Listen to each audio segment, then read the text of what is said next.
Kasih karunia dan damai sejahtera Allah, itulah yang memelihara hati dan pikiranmu sekalian dalam Kristus Yesus Tuhan kita. Amin. Saudara-saudari, marilah kita mendengarkan firman Tuhan yang terambil dari kitab Ibrani pasal 9 ayat 11 sampai dengan 14. Demikianlah firman Tuhan. Tetapi Kristus telah datang sebagai imam besar untuk hal-hal yang baik yang akan datang. Ia telah melintasi kemah yang lebih besar dan yang lebih sempurna, yang bukan dibuat oleh tangan manusia, artinya tidak termasuk ciptaan ini. Dan ia telah masuk satu kali untuk selama-lamanya ke dalam tempat yang kudus, bukan dengan membawa darah domba jantan dan darah anak lembu, tetapi dengan membawa darahnya sendiri. Dan dengan itu ia telah mendapat kelepasan yang kekal.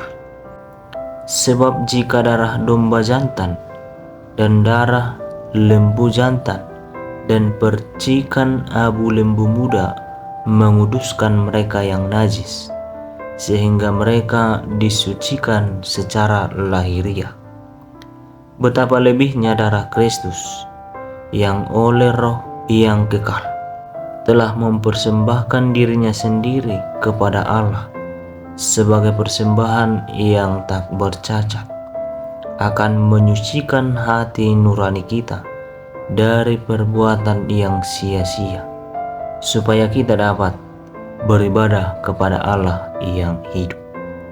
Demikianlah pembacaan firman Tuhan.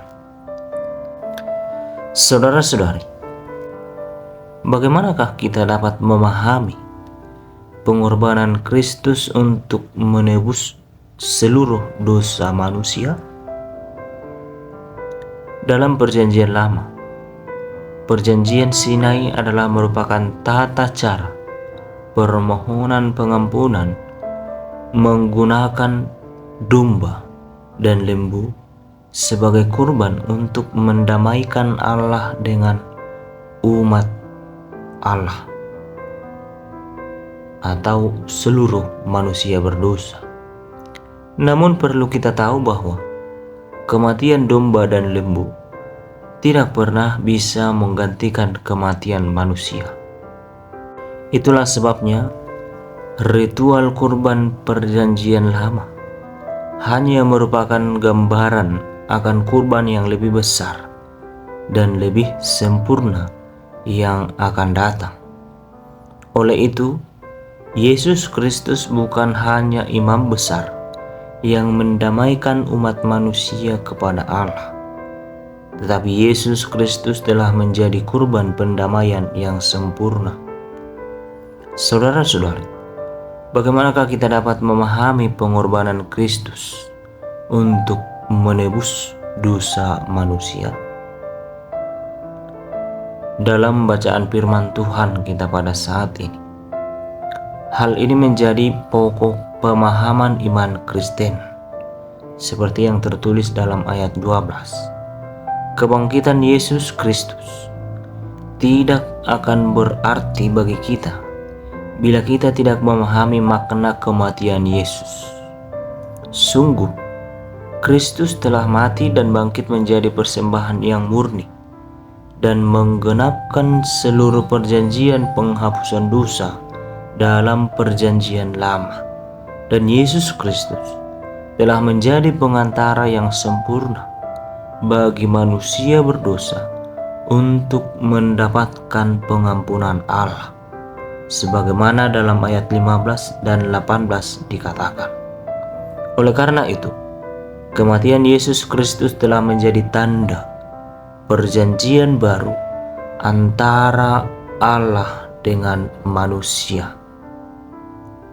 Kematian Yesus Kristus cukup hanya satu kali mengorbankan dirinya dalam menanggung dan membayar lunas hutang dosa manusia.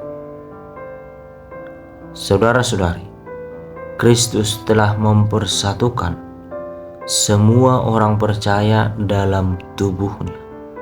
Oleh karena itu, sebagai pengikut Kristus, sebagai orang percaya, maka kita harus melaksanakan segala kehendak-Nya. Dan itu adalah buah daripada iman yang benar.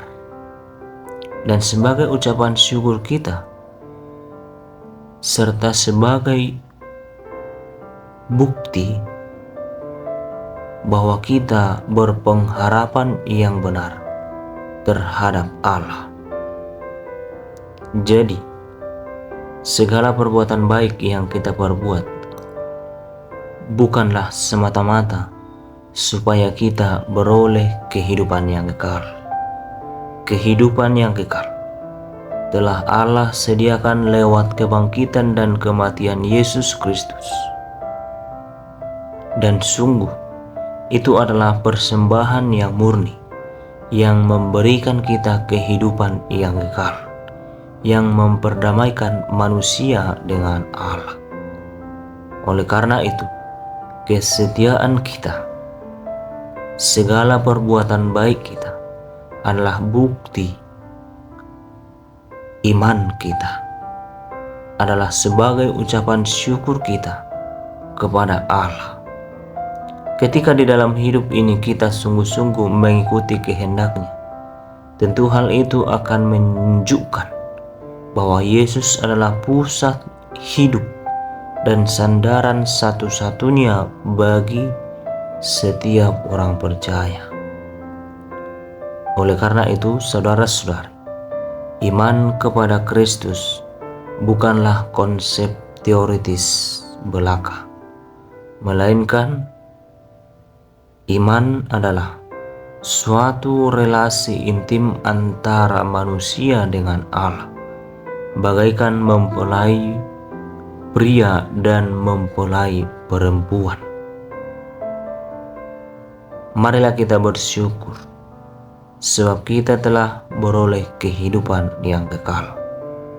Dan marilah kita bersyukur, sebagaimana kita mengingat akan kematian dan kebangkitannya yang memberi kita hidup yang kekal. Hendaklah kita hidup seturut kehendak Allah. Kiranya kasih setia Allah Bapa, Anak dan Roh Kudus memelihara dan menolong kita. Amin.